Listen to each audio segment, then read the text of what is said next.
required, by your professor to craft a research, it basically hinges on the problems that you have observed. And since you are, for example, entrepreneurial student, so your problem, your research interest should focus on that.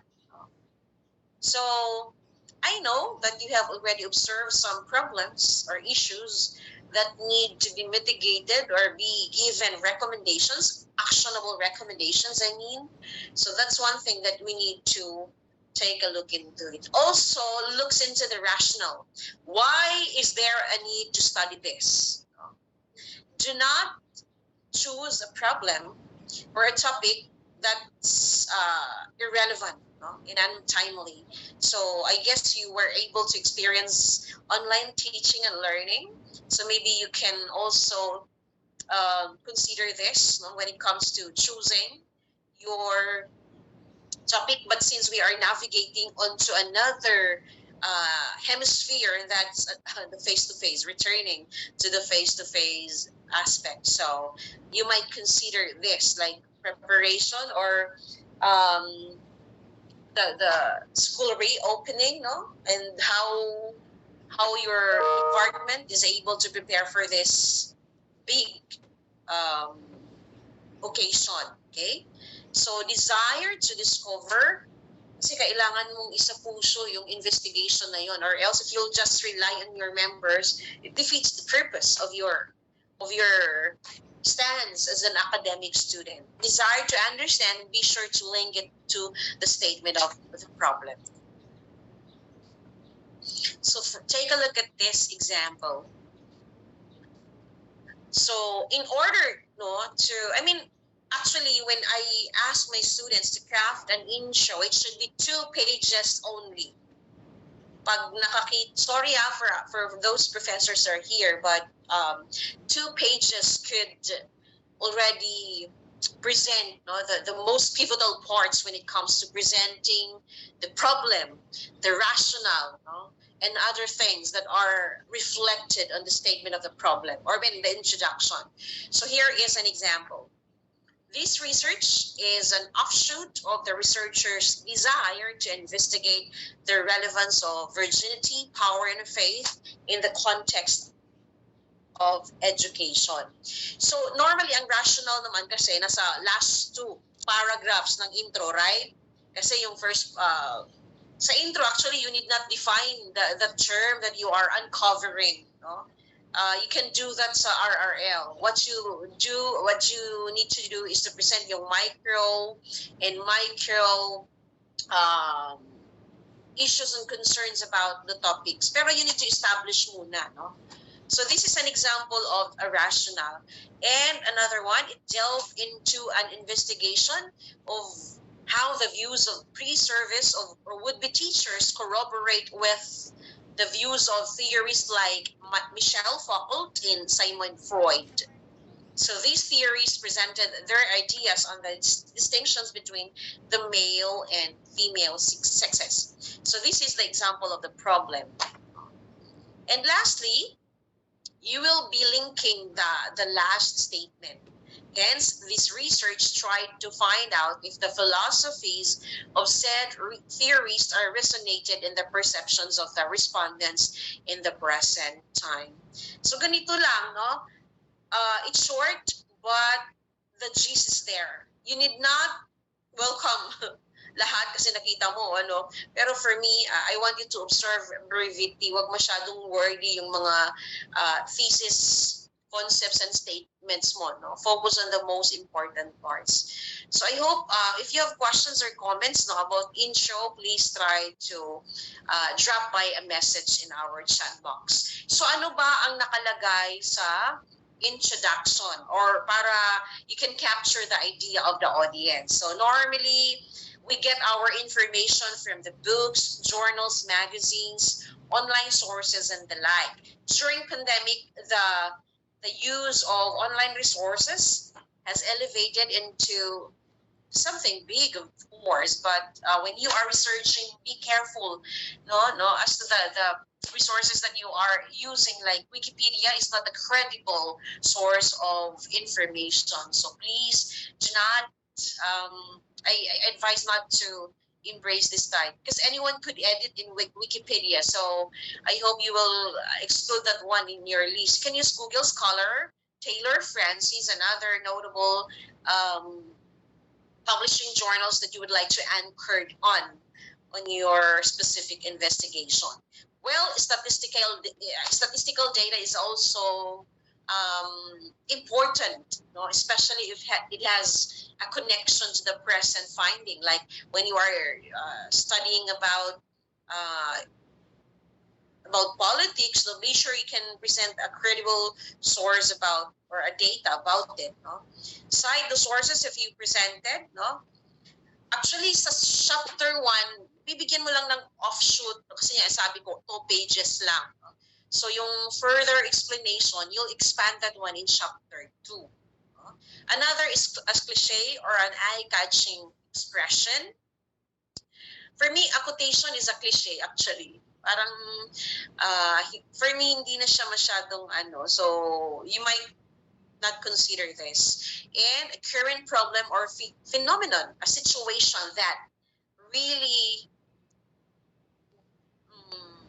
urge you to uncover and investigate this problem.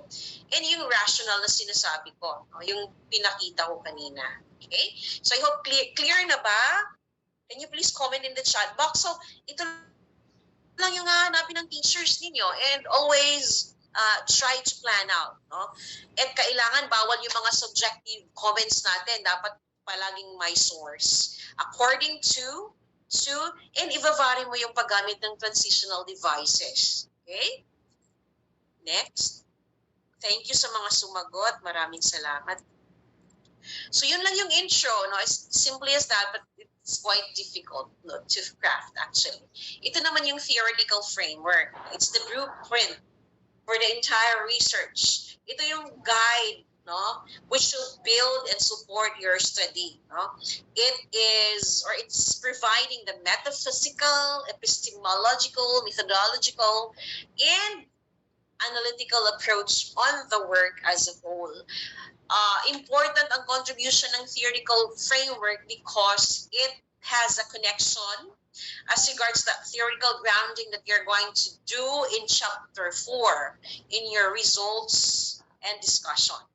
That's why critical para sa mga professors ng research, no, to guide the student in identifying the most important role of theoretical framework. For example, motivation yung study mo. Paano ba na-motivate ang estudyante, no, sa department mo? Ano yung mga motivational factors nila to cater yung mga online learning assessments. So naturally, pag mga motivation, we are thinking of marami tayong authors, no, or mga theoretical frameworks about motivation. No? May mga terms like extrinsic or intrinsic motivation. No?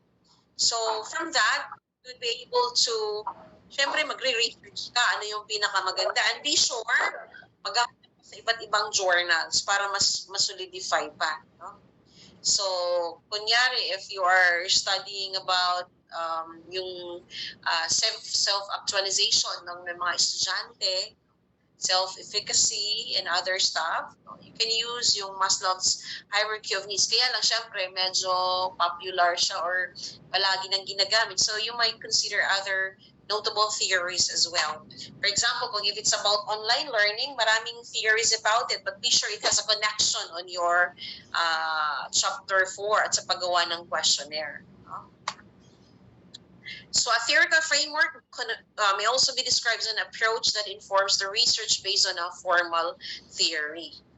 Kaya kailangan maingat kayo sa pagpili ng theoretical framework kasi it has a resonating effect doon sa buong study mo. No? At ano naman yung conceptual framework? No? It defines the specific direction of the research. It discloses the relationship between the different variables in the study. It can be categorized as a system of concepts, assumptions, and beliefs that support and guide the research plan. It lays out the key factors, constructs or variables, and presumed relationships among them. So yung sa conceptual framework naman, kung meron na kayong statement of the problem, parang ito yung ano nyo, kung engineer kayo, blueprint no, ng study. No? So, kaya kailangan nag-guide kayo ng teachers kung paano gagawin ang conceptual framework kasi nandun yung specific terms and concepts which shall be involving your study. Okay, mamaya bibigay ako ng sample ng conceptual framework. Kasi ito ay naka-anchor sa research problem. No? So paradigms and illustrations or articulations of research frameworks. No? They define and indicate the direction and conduct of the research process. Kaya crucial po ang role ng arrows, ng lines, and other graphics in paradigm. Okay? So, pero kailangan din, actually, dapat nga hindi colored, no? Simple lang. Huwag nyo nang lagyan ng kulay. Kasi we are talking about research. No? So you may present the most simple graphic or illustration yet full of information about the research problem that you are crafting. So the conceptual framework of the research work should clearly spell out how concepts or variables and relationships from a theory or several theories are adopted and integrated. Kaya nga, may connect pa rin siya doon sa theoretical framework because sometimes when you craft your statement of the problem, sometimes the terms are really anchored on the theoretical framework. So ito yung mga tips na dapat nating gawin para successful yung paggawa ng statement of the problem. So naturally, naka-anchor siya sa general statement of the whole problem. For example, this study aimed to determine the impact of online learning to the academic performance of entrepreneurial students of the University of Makati, for example, ganun yung study. So, kung may napili ka ng theory about it, so doon ka mag-anchor sa mga specific questions. Again, my dear students, never choose a problem kung based lang sa feelings mo, mali ka. Okay? Always anchor it on a research foundation, like sa theoretical framework. So it's customary to state the sub-problems in an interrogative form. So normally, pag what is the profile? May mga research na gano'n. However, may iba ding research na hindi na kinoconsider yung profile. Ano ba ang significance ng profile? So kunyari, kung babae at lalaki ba, same ba sila ng sagot doon sa specific question? Kung married ba or single, same ba ang tanong nila? So that's why mas maganda, actually ako, I prefer na merong profile, but it still depends, no? Kasi may mga publishing journals na hindi na masyadong binibigyan ng importance yung profile. Another one is, it is customary to state, it's a specific question must be clear and unequivocal. That is, has only one meaning. Lalo na yung mga double-barreled question, dapat we should recheck the way how we formulate our question. Each specific question is researchable. Alam nyo, ito yung technique na pwede kong gawin sa inyo. Bago kayo gumawa ng problema or topic, be sure pag nag-Google Scholar kayo, marami siyang similar studies. Kasi makakahanap ka na ng research gap, my dear students. And from that, ito yung sa study ni Adam, ganito yung lumabas. Sa study ni Ma'am Managay, ganito. Sa study ni Miss Emilia, ganito din. So what about sa akin dito sa UMAC? Parang nakita kong wala pang ganitong study, no? Or may dearth of information. Ito na lang yung pipiliin kong study. So when you choose a specific topic, be sure that it's also anchored on studies. Hindi pwedeng chismis lang. Mali ka. No? So, i-mention mo yung mga authors na sinabi ko, si Adam, si Emilia doon sa intro. Bibigyan mo ng kunting snapshot. Ano yung lumabas sa investigation nila? Siguro mga 2 paragraphs will do, and insert your own research gap. Okay? Pag ako nag-panel, hahanapin ko yon. Okay? So, ang sagot lang naman dyan is Google Scholar, Taylor Francis, at iba-iba pang publishing journal that could help you. Okay? So, I hope it's clear. Please drop by a message sa chat box natin, my dear students. We also have the hypothesis. No? So, here you state the hypothesis in the null form kasi sa statement of the problem, meron ding question that is anchored on this. So, it depends yung number doon sa kung ano yung mga tinanong sa statement of the problem. Ganon din yung hypothesis mo. So, yun yung dapat nating pag-aralan, no? Paano? Pero I know with the support of your professors, no? Hindi kasi madaling maintindihan agad, no? So, it's better that you try to also explore on this based on the support and assistance of your professors. So, ito naman is the significance of the study. So here, you are looking into the different entities, agencies, or individual who shall benefit your study. So kung ang study mo ay academic related, so naturally, una si CHED. No?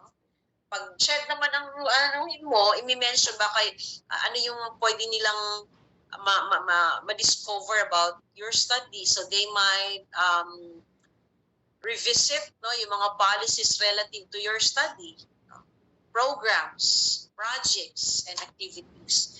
Or kung UMAC, pwede naman or in general mo na lang higher education institutions. Or kung sa tingin mo naman may connection doon sa mga leaders, you put school administrators. At huwag kalimutan yung program nyo. Anong program mo, Sir Adam?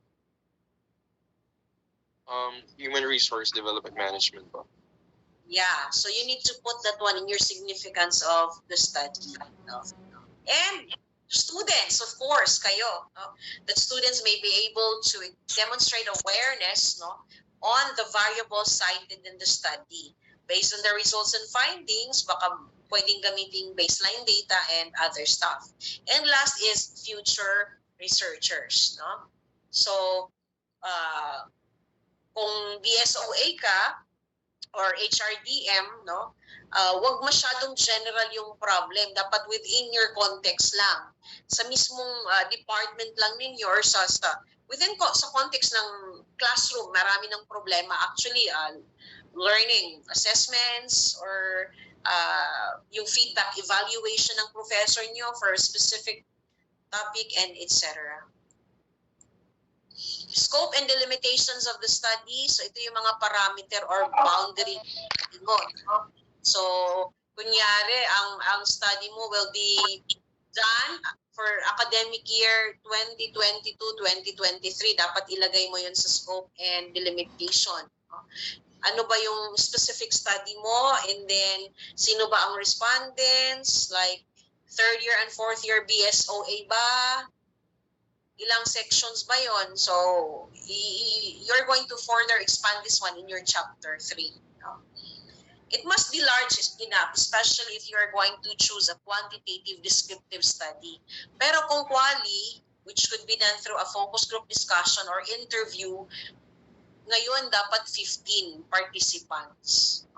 Pwede naman yung 6, no? Actually, pwede yung isa, depende sa theory na ginamit mo or approach. Pero if you intend to do, I suggest 15 participants pag qualitative study. So, you need to, sa first paragraph ng scope and delimitation, you're going to indicate ano yung brief statement of the general purpose of the study. Naka-anchor siya doon sa statement of the problem. No? Ano yung mga subject matter and topic discussed, no? Ano yung lokal? Siyempre, kung UMAC, so you're going to mention, pero magpapaalam muna kayo sa UMAC. If okay ba sila, na i-mention yung school sa study nyo. If not, huwag yung pilitin.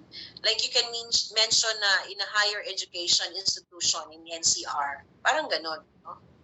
Kasi we need to respect our participants pag ayaw nila.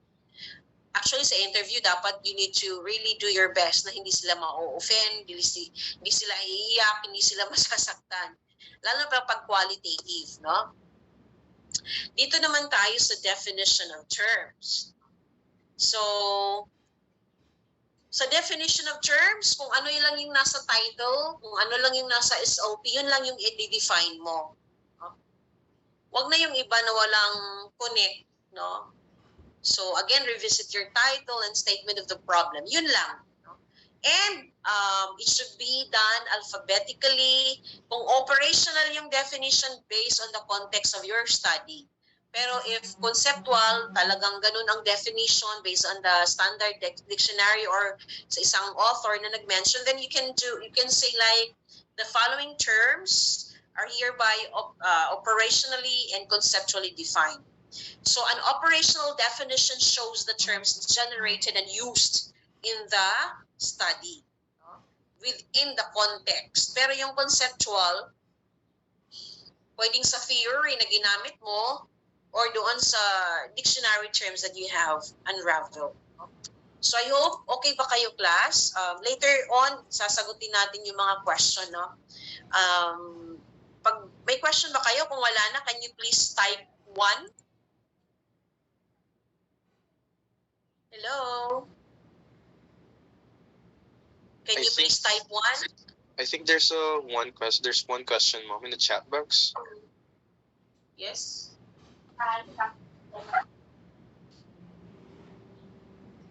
Okay, what's the question? It says here, how can one create a question that is unequivocal? Okay. Unequivocal meaning it's clear, no? Walang doubt, no? You are giving the clear perspective. Kaya kailangan talaga pag nagre-research ka, ang una mong gagawin, magbasa. Chapter 2 actually, ang pinakaunang dapat na ginagawa ng isang estudyante, maghanap ng mga resources because you can't possibly craft your study without the resources. It's where you unravel your research gaps. So, solid dapat ang theoretical framework. Okay? Solid dapat yung problema na nakita mo and you would like to explore. At ito ay backed up by studies na sinabi ko. The studies should be relative, no, to the present investigation that you would like to examine or address. Okay? So dito naman tayo sa chapter 2. No? Salamat sa mga nag-comment ng 1. Ayan. So itong chapter na ito yung uunahin yung gawin. No? Kasi wala kang maka-craft na study, wala kang ilalagay sa intro, sa theoretical framework mo pag hindi ka nagbasa. And I know siguro yung professor niyo will help you how to do Mendeley. I hope isa yan sa mga training na gagawin nyo para you can have a rich resources, no, or resource of your or collection of your references. So itong RRL, you will review significant studies which have a bearing on your present investigation. No? It could be taken from books, journals, magazines, or online sources, especially yung mga master thesis and dissertation. So meron kang preliminary paragraph, and ngayon thematic na ang approach na dapat yung i-follow sa RRL. Kung ano yung nasa SOP mo, wag mo nang isali yung profile, syempre. Kunyari sa SOP mo, you are talking about academic performance or ano yung mga terms na nandun sa SOP na importante, yun yung gagawan mo ng themes. And normally yung themes, mga 3 to 5 subheadings lang. Okay? Again, 3 to 5 subheadings. Pero it still depends on your professor. And be sure you can present the synthesis of the reviewed related literature and studies. Sa synthesis naman, para sa akin, parang mga 6 paragraphs lang yun, class. Actually, first 2 paragraphs, yung mga similar studies, i-mention mo yung mga authors na sinite mo, bakit similar sa'yo? And then, another 2 paragraphs, difference. Bakit difference yung mga studies na ganito sa'yo? And another 2 paragraphs, bakit unique ang study mo? Ganun lang, no? Sa synthesis of the reviewed related literature and studies. So, dapat objective, unbiased. Never, ever give your own perception. Kailangan lahat ng paragraphs as much as possible may source, may in-text citation. Okay? Kung sarili mong ano yan, dapat meron kang evidence na nag-publish ka. No? So bawal yung mga subjective arguments or assertions, no, sa chapter 2. So ito yung synthesis, no? It's not the summary, it's the critical analysis, no? And understanding and appreciation of the reviewed works. Okay? So yun yung RRL. May question ba kayo sa RRL class? So next is chapter 3.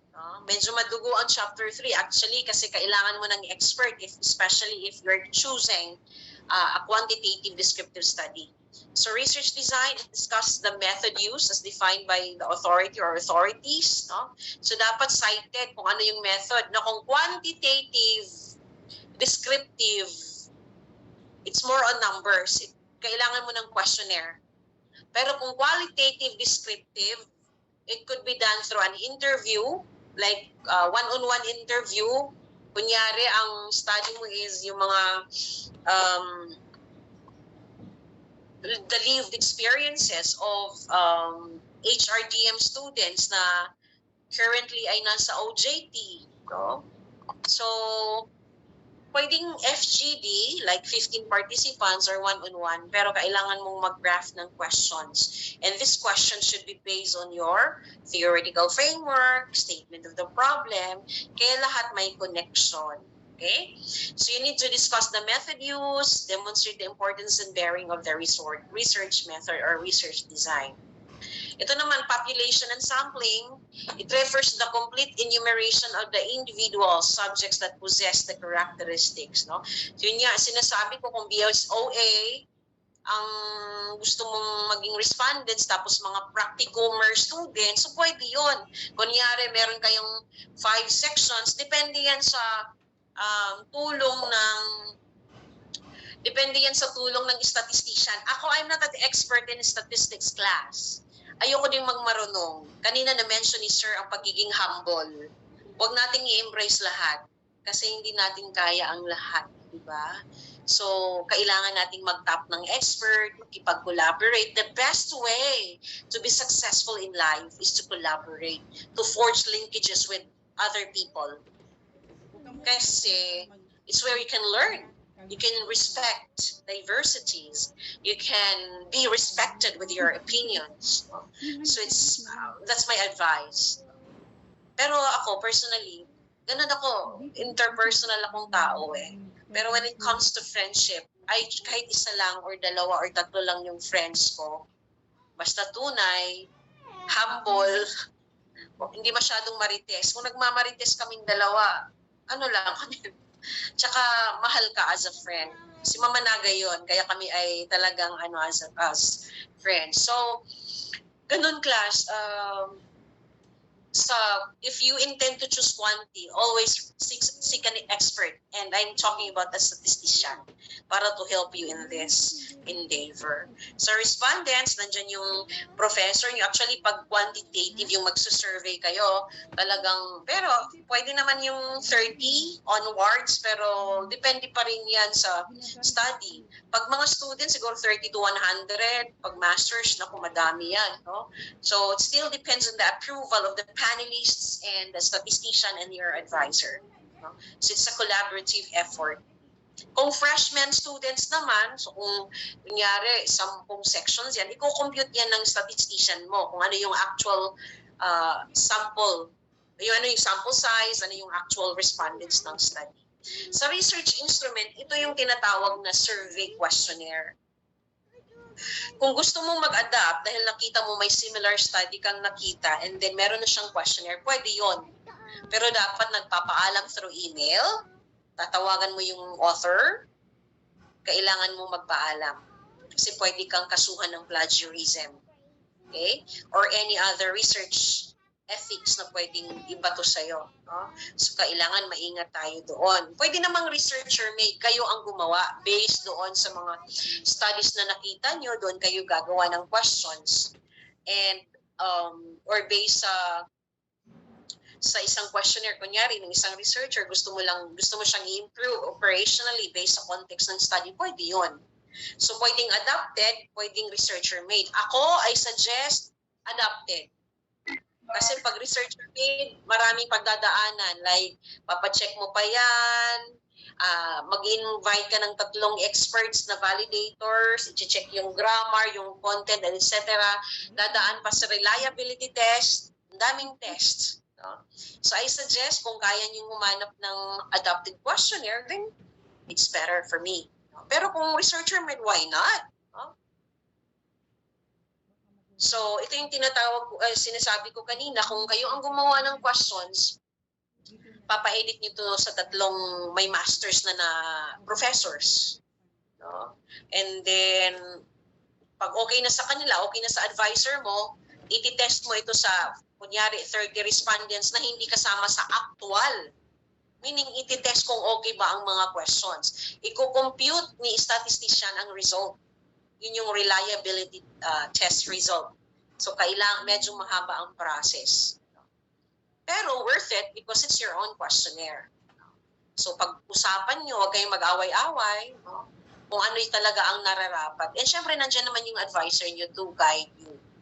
Sa data gathering naman, normally, pag okay na yung questionnaire nyo, no? Write the procedure followed by a researcher from the time the distribution of the instrument or questionnaire, no? Up to the retrieval. So una talaga, magda-draft ka or magpapaalam ka sa may-ari ng questionnaire. Dito sa data gathering, i-discuss mo kung yung mga steps or procedure na pinagdaanan para mabuo siya. Like, pinakita mo sa advisor mo, pina-check mo sa psychometrician, pina-validate mo sa 3 experts, and upon validation, kung researcher may dumaan ng reliability tests, tapos pre-send mo yung final copy doon kay advisor, and then ayun, pinasagutan mo, nagpaalam ka pa sa mga respondents mo, gumawa ka ng sulat. And then, pinasagutan mo na after explaining the goal of the study. Binigay mo na sa statistician. Tapos, validated, finalized, and administered. And then, tinatali na, and then interpretation, and then yun na yung analysis. So, mahabang process siya. I hope you'll be patient about it. No? Ako, it took me a lifetime to love research, and right now mas na-appreciate ko siya. Noon ang hirap, pero ngayon with God's grace, no, because kailangan mo lang i-accept, no, kailangan mong you embrace continuous improvement, because you will not really elevate when it comes to professional growth if you will not accept and embrace change. Sa statistical treatment naman, depende ito sa tools na gagamitin. No? So, I suggest you hire an expert to this para mas ma-explain sa inyo, no? When it comes to statistical treatment of data. Ito naman yung chapter 4, presentation, analysis, and interpretation of data.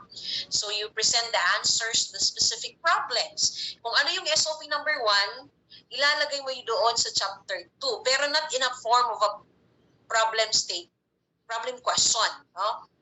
Problem statement siya dapat na hindi na in a form of a question. Like, kunyari sa statement of the problem, what is the profile of the respondent? So, ita-transpose mo siya sa chapter 4, profile of the respondent. Tsaka may numbering, okay?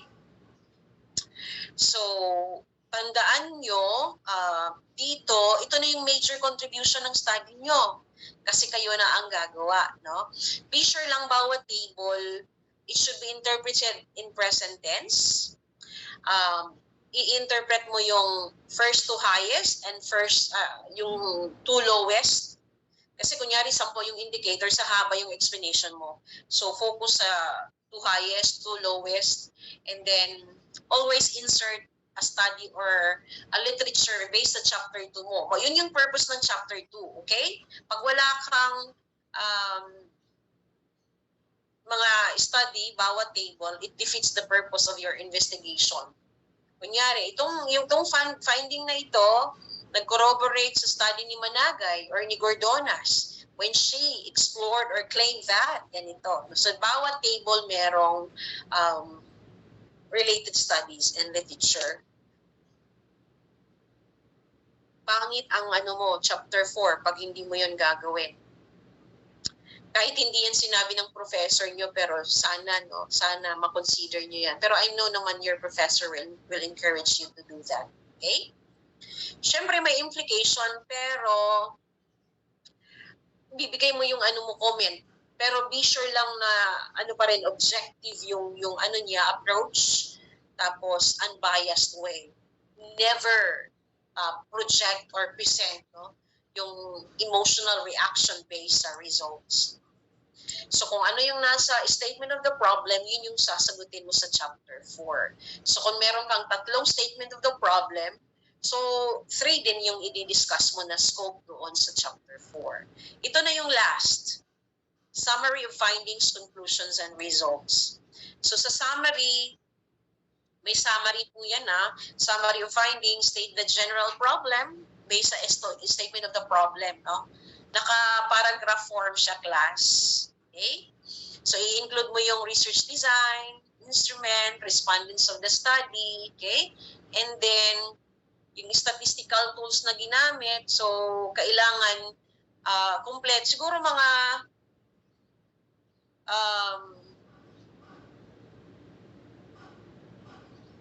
kailangan mong may game plan ka. Actually, yung summary, mga 3 paragraphs lang yan, class. So kung ano yung hiningi dito, yan lang ang ilalagay mo. Siyempre may pa rin, tulong pa rin doon yung advisor nyo. So sa findings, usually kung ano yung mga numbers like frequency at percent, naka-stipulate sa findings. Okay? For example, a majority of the respondents are aged 20 to 25, constituting 40% of the population. This is followed by ganon. So may numbers sa findings. Okay? So yung mga results sa hypothesis kung meron ka with the help of your statistician. Conclusions naman usually past tense. Past tense ang findings pwedeng present, pero if ang format ng UMAC ay basta bawat intro ng chapter is present. Chapter 4 is always present, pero sa chapter 5, kung ang format ni UMAC ay lahat ay past tense, sa findings, conclusions, okay lang. Pero basta sa conclusions class, past tense na ang ilalagay mo. So kung ano yung findings mo doon, or SOP sa number 1, yun yung finding number 1, in conclusion number 1. Dapat may alignment. Wala na siyang numbers, or percentages, or statistical values. Kung ano talaga yung lumabas na result in a general statement, yun na yung gagawin mo sa conclusion, like a majority of the respondents are male, a graduate of ganito, aged 22, ganun na. Pero yung mga percent, frequency, hindi mo na i-mention sa conclusion. Sa recommendations naman, kung ano yung mga problem na lumabas sa chapter 4, yun yung gagawan mo ng recommendations. No? Yung mga programs, like kanino mo i-address, pwede namang sa chat, ganun pa rin, based on the significance of the study. School administrators, meron kang ibibigay na recommendation. Siguro mga 5 to 8 recommendations will do. No? Crucial ang paggamit ng models like must or should, pwede yun. And be sure your recommendations are scholarly, Again, my dear students, scholarly yung pagsusulat natin sa thesis, no? It's different from the usual essay that we're doing in the classroom, no? It's more formal, scientific, and scholarly, no? So, kailangan nag-elevate din tayo sa understanding natin, no? Nakikipag-usap tayo sa mga advisors natin sa research para tayo ay ma-assist.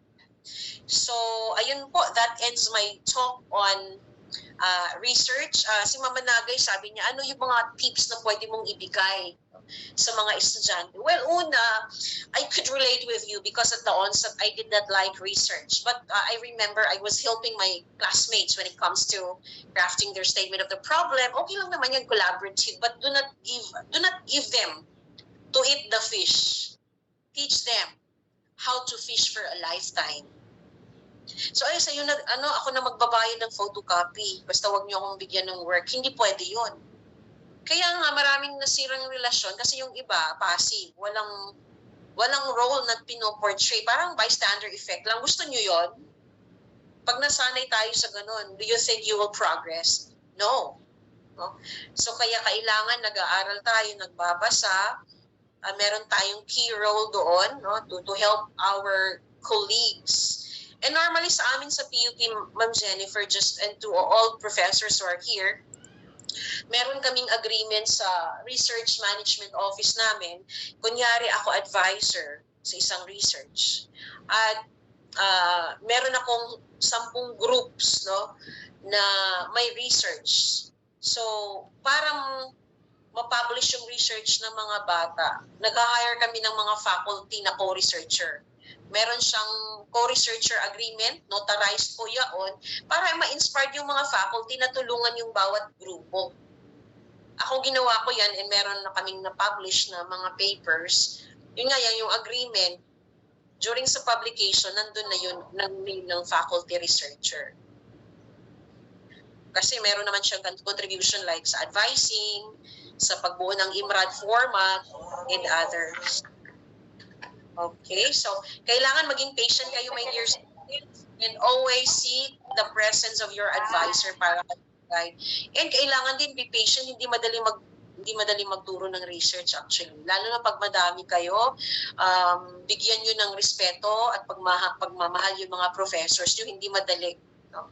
And I hope you can thrive on this undertaking, and just believe in yourself, because if you will not believe, then you'll defeat. No? Kailangan ikaw mismo yung protector na gagawa doon, and also connect with your colleagues. So, sabi nga ni Mahatma Gandhi, di ba? Be the change you wish to see the world. And we can do that if we'll be part of the initiatives that you are doing in your research endeavor. So, thank you so much, my dear participants. That ends my talk about the basic research writing. Okay, so thank you so much. So, for our Q&A, so habang nag-iisip sila ng questions for our resource speaker. So, I just want to share, parang trivia. Actually, ito kasi during the consultation dun sa mga under ko ng research, nabanggit ko sa kanila na si Dr. Annabel Gordonas. Yes, siya yung sa akin, tumulong, di ba, Mare? Dun sa dissertation ko, 'di ba? In one sem natapos namin yung dissertation ko. So nakita yan nila Adam, nandito sila kahapon. So yun yung parang mga na-share ko sa kanila na talagang yung mga natutunan ko rin during sa process nung pagbuo ko ng dissertation ko with the guidance of Dr. Gordonas, yun yung parang sinishare ko rin sa kanila ngayon, di ba? So parang kung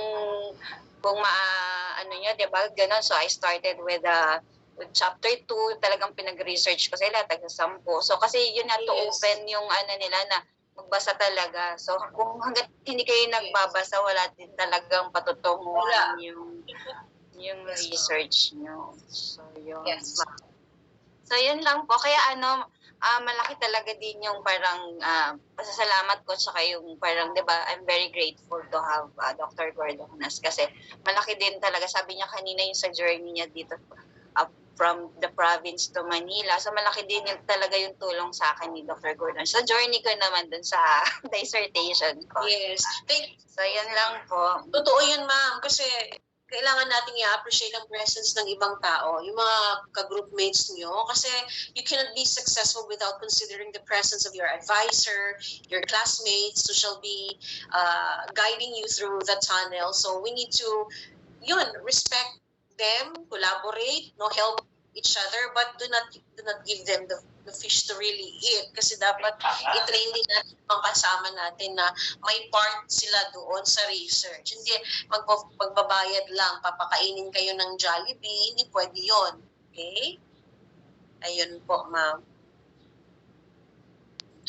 Alright, thank you. Okay, so do you have any questions, Adam? Yes, ma'am, I actually have a question here. So, to Dr. Gordona, so we're actually planning on conducting a study about traditional and modern recruitments and selection process. So, for you, doctor, for you, ma'am, what are your possible suggestions in terms of the variables that we can use in our study? Recruitment and selection. Traditional, Adam? Yes, ma'am. Traditional and modern recruitment selection process. Actually, if you're going to type it via the Google Scholar, I would presume that you can have thousands of studies about it. But kailangan i-simplify mo ano yung gusto mo, like sa course ninyo bayaan, or during pandemic, patapos na tayo or yung we are navigating ngayon sa school reopening. So pwedeng ganun yung context ng study. Maghanap ka ng similar studies as your focus na gustong gawin. Hanapin mo yung mga results nila, yung mga research gaps na distinct, na may relationship doon sa specialization ninyo. At hanapin mo yung research gap doon, problema or phenomenon na there is a need to conduct this study. At sa tingin mo naman ay hindi pa siya na-explore sa University of Makati. So pwede yun. Never presume anything. You cannot do that without considering other researchers' studies. Sabi nga ni Ma'am Managay, mag-start kayo sa chapter 2.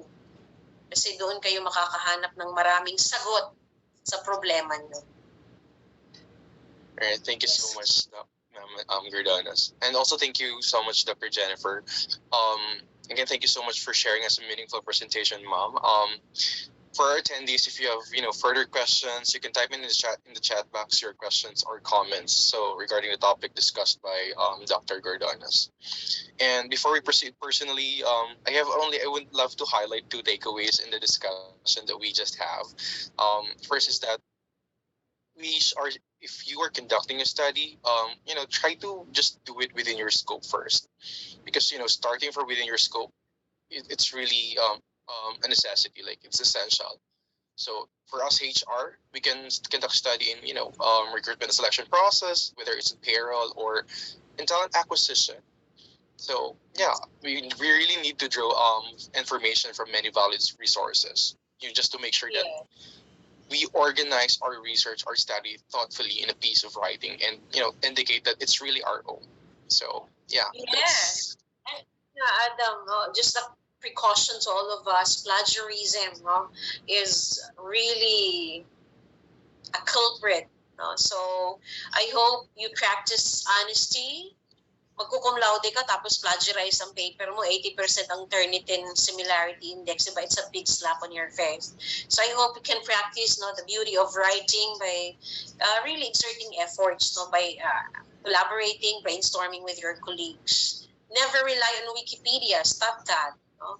It will not help you. It's not a credible source. Yung mga Stanford Dictionary, pwede yan. Basta be sure lang na talagang parang naghahanap ka lang din ng love life. Kailangan may criteria ka ganun sa research. Dapat para hindi ka masaktan. Baka bumagsak tayo, hindi tayo graduate. Diba? So, dapat may game plan kayo. May strategies. Parang actually,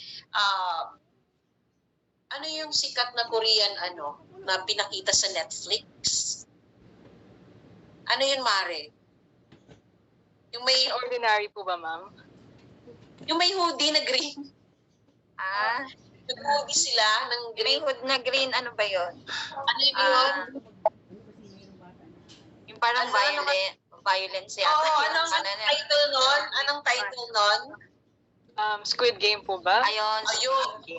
Actually, hindi ako mahilig sa kasi it will take much of our time, busy tayo. Pero talagang ako curious.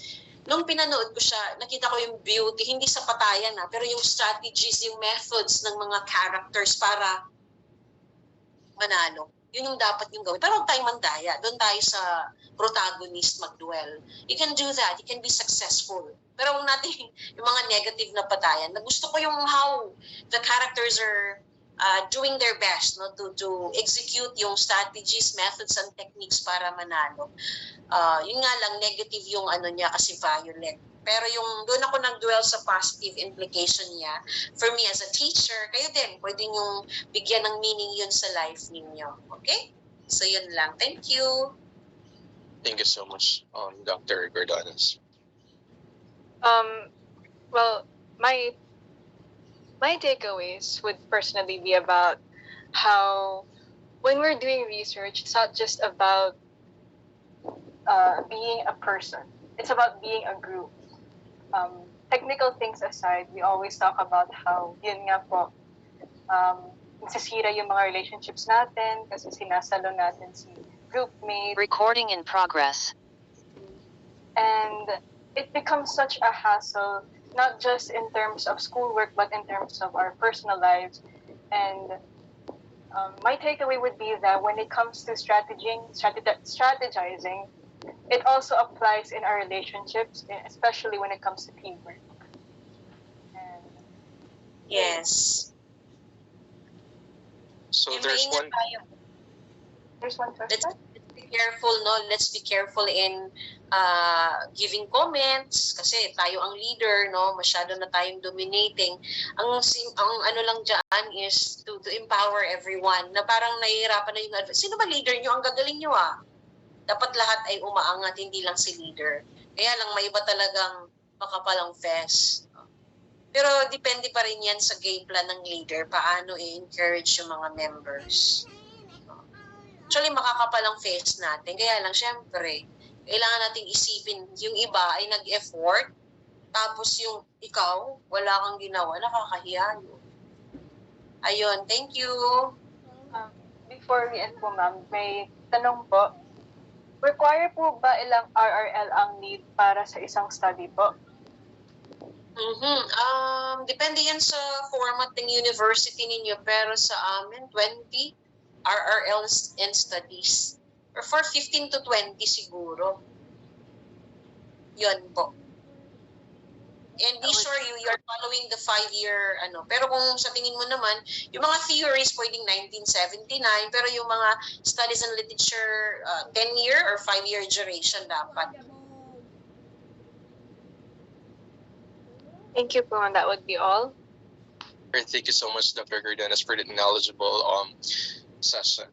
Right, so moving forward, to award the Certificate of Appreciation, we call on the Internal Vice President of SFOP, Mr. Neil M. Oliva.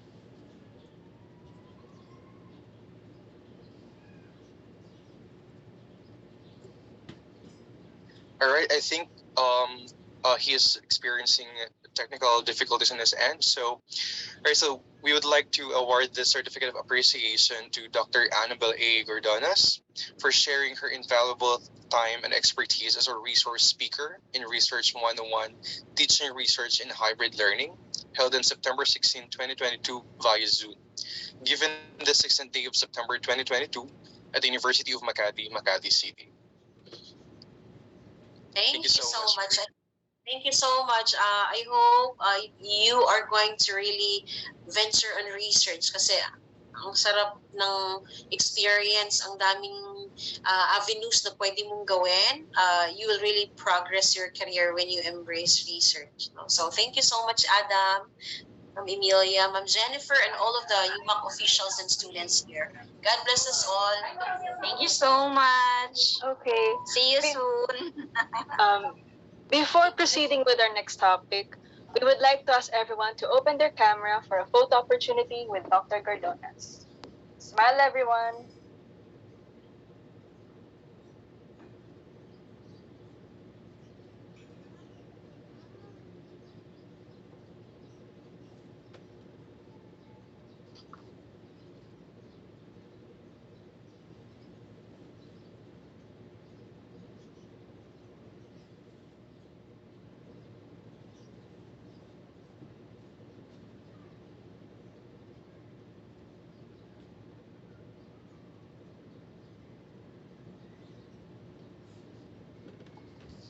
All right, I think we're good with for the opportunity. Thank you so much, Dr. Gardenas, once again. So, attendees, are you still with us? Can I get some reactions from you guys? Any reactions from, you can show your reactions, virtual reactions from the reaction button. Anyone from 3A operation, office management, office administration. I'm sorry. How about from 3A HRDM? Any reactions? Can I get an amen up in here? Come How on, about the guys, people? don't be shy. Yeah, from 3C. Any reactions? 3C office ad in HRDM. How about from 3B? All right, thank you, Gerald, and thank you to those who cooperated. Yeah, thank you so much, Angelica. Amen. All right, so moving forward, to introduce to us our second speaker, let us welcome Dr. Janine de la Cruz. Okay, so good morning, everyone. To introduce the second speaker, he is currently professor of University of Makati, a graduate of two doctoral degree. Number one is Doctor of Business Administration at Lyceum Northwestern University in the Dagupan, Pangasinan, and the other one is